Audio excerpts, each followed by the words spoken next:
Sir అయితే ఈ commission నివేదిక నేపథ్యంలో కేసీఆర్ తన శ్రేణులతో కూడా చర్చ జరపడం జరిగింది. ఇది కాంగ్రెస్ కుట్రలో భాగమని అంటున్నారు.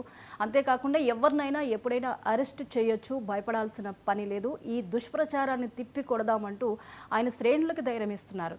అంటే దీన్ని చూసినట్లయితే కేసీఆర్ కూడా అరెస్ట్ చేస్తారా? అంటే ఇప్పుడైతే ఇమీడియట్గా ఉండదు. నాకు అర్థమైంది, నేను రేవంత్ రెడ్డి ప్రెస్ కాన్ఫరెన్స్ కూడా చూశాను.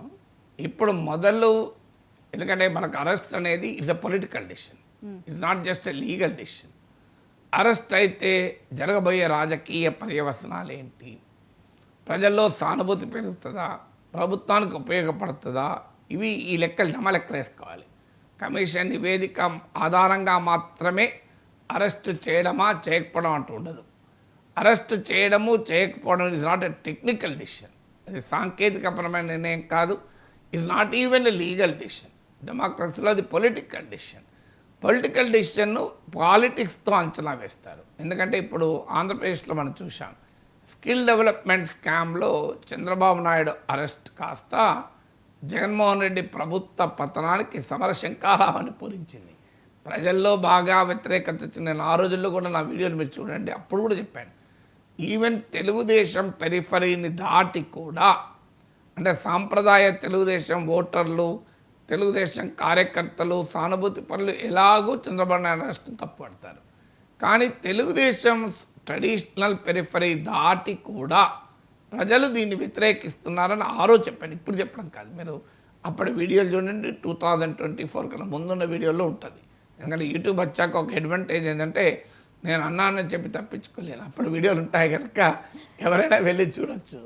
సో అందువల్ల క్లియర్గా చంద్రబాబు నాయుడు అరెస్ట్ జగన్మోహన్ రెడ్డి ఓటమికి ఉన్న అనేక కారణాల్లో ఒక ముఖ్యమైన కారణం, ఒక పొలిటికల్ టర్నింగ్ పాయింట్ అని చెప్పచ్చు. ఎందుకంటే చంద్రబాబు నాయుడు అరెస్ట్ నేపథ్యంలోనే పవన్ కళ్యాణ్ రాజమండ్రి సెంట్రల్ జైలు సాక్షిగా టీడీపీతో కలుస్తున్నానని ప్రకటించాడు కూడా.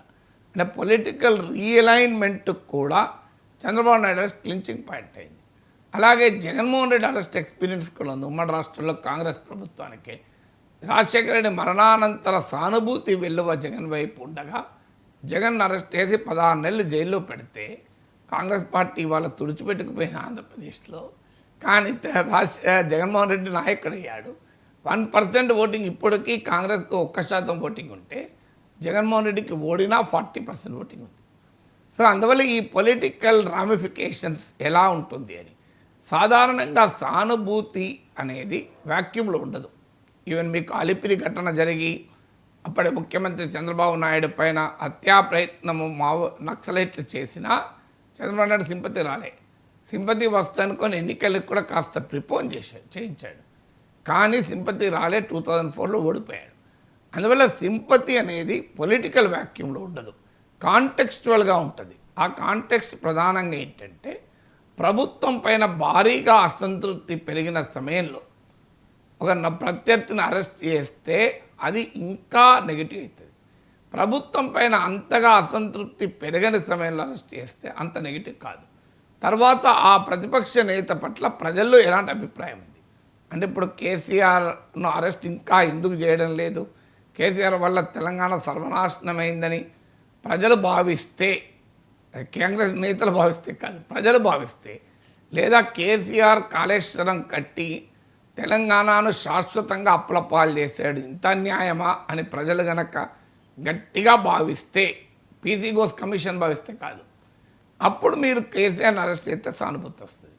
లేకపోతే కేసీఆర్ కాళేశ్వరం కట్టి నీళ్ళు ఇచ్చాడు కదా, అవినీతి సంగతి మాకెందుకు అని ప్రజలు అనుకున్నారు అనుకోండి. అవినీతి జరిగిందో జరగలేదో, జరిగినా మాకెందుకు, నిర్ణయాలు ఎవరి అయితే మాకేంది, దానివల్ల మాకు నీళ్ళు వచ్చాయా లేవా అని భావించి మాకు నీళ్ళు వచ్చాయని కనుక ప్రజలు సంతృప్తి చెందారు అనుకోండి, కేసీఆర్ అరెస్ట్ నష్టమవుతుంది. అందుకే అరెస్ట్ చేస్తారా అన్నదానికి ఇప్పటికైతే ప్రశ్న లేదు. నాకు అర్థమైన వరకు ఇంత తొందరగా అరెస్ట్ కూడా చేయరు. మరి ఏం చేస్తారంటే, దీని నుంచి మొదలు పొలిటికల్ అటాక్ మొదలు పెడతారు.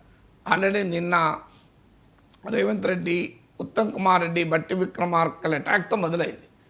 నెక్స్ట్ వేదిక అసెంబ్లీ అవుతుంది. అసెంబ్లీ సాక్షిగా ఈ రిపోర్ట్ అసెంబ్లీలో పెడతారు. డీటెయిల్గా దీనిపైన చర్చ జరుగుతుంది. కేసీఆర్ ప్రతిపక్ష నేతగా పీసీ ఘోష్ కమిషన్ కర్తా కర్మ క్రియ కాజ్ అండ్ రిజల్ట్ ఈ కాళేశ్వరం ఎపిసోడ్లో కేసీఆర్ని తప్పట్టింది కనుక కేసీఆర్ తనకు తాను డిఫెండ్ చేసుకుంటాడా, ఆ తనను డిఫెండ్ చేసుకోవడాన్ని హరీష్ రావుకు అవుట్సోర్స్ చేస్తాడా చూడాలి.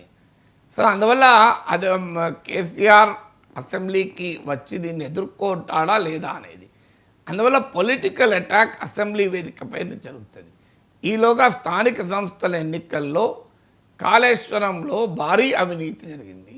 కాళేశ్వరం నిర్మాణంలో ఎందుకంటే నిన్న కూడా ఉత్తమ్ కుమార్ రెడ్డి పవర్ పాయింట్ ప్రజెంటేషన్లో కూడా రేవంత్ రెడ్డి బట్టి విక్రమార్క మాటల్లో కూడా పదే పదే చెప్పింది మా రాజకీయ కక్ష కాదు, ఇది మేమంటున్నది కాదు, ఇది జస్టిస్ పీసీ ఘోష్ కమిషన్ నివేదిక అంటూ ఉత్తమ్ కుమార్ రెడ్డి ఇంగ్లీష్ మీడియాకి ఇంగ్లీష్లో, తెలుగు మీడియాకు తెలుగులో, మళ్ళీ అనువాద తప్పులు కూడా దొరలకుండా జాగ్రత్త పడేలా దాన్ని ప్రజెంట్ చేశాడు. సో అందువల్ల వెరీ క్లియర్గా ఈలోగా తెలంగాణలో ఒక బలమైన పబ్లిక్ పర్సెప్షన్ క్రియేట్ చేసి ఒక పొలిటికల్ నరేటివ్ని బిల్డ్ చేసి ఇప్పుడు తెలంగాణ జాతిపిత కేసీఆర్, తెలంగాణ భూములకు నీళ్లు మళ్లించిన నాయకుడు కేసీఆర్, తెలంగాణ ఆత్మగౌరవాన్ని నిలిపిన నాయకుడు కేసీఆర్, తెలంగాణను బ్రహ్మాండంగా అభివృద్ధి చేసిన నాయకుడు కేసీఆర్, తెలంగాణ దిశను మార్చిన నాయకుడు కేసీఆర్ అని బీఆర్ఎస్ ఒక పొలిటికల్ నరేటివ్. అందులో కాళేశ్వరం ఒక అద్భుతం, ఇది ఒక ప్రపంచ అద్భుతం, ఇంతటి అద్భుతాన్ని సాధించిన భగీరథుడు కేసీఆర్ అని బీఆర్ఎస్ చెప్పుకుంటుంటే తెలంగాణ దోచి ఆ కుటుంబం లాభపడింది. కాళేశ్వరం ప్రాజెక్టు కట్టి 1,00,000 కోట్ల భారాన్ని తెలంగాణ ప్రజలపైన మోపి ఆ కుటుంబము, కాంట్రాక్టర్లు, అధికారులు లాభపడ్డారు. కేసీఆర్ అవినీతి చక్రవర్తి. కేసీఆర్ అవినీతి వల్ల తెలంగాణ ఇవాళ అప్పుల సుడిగుండంలో పడింది. తెలంగాణకు ఒక భారీ బర్డెన్గా కాళేశ్వరాన్ని తెచ్చిపెట్టారు, ఓ గుదిబండగా అని నరేటివ్ను కాంగ్రెస్ బిల్డ్ చేస్తుంది.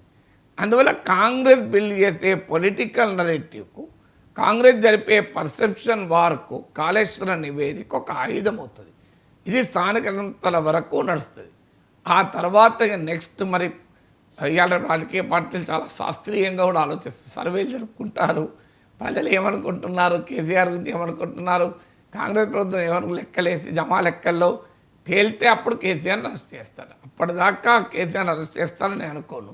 ఈలోగా చిన్న చిత్కా అధికారుల మీద పడతారు. ఆల్రెడీ అధికారుల మీద పడడం మొదలైంది. ఇప్పుడు ఎందుకంటే ఇందులో అప్పటి కేసీఆర్ ప్రభుత్వానికి సన్నిహితంగా ఉన్న అధికారులు స్మితా సబర్వాల్ లాంటి వాళ్ళను, ఎస్కే జోషి లాంటి ఐఏఎస్ ఆఫీసర్లను తప్పుపట్టింది ఈ కమిషన్ కనుక వాళ్ళపైన చర్యలు మొదలవుతాయి.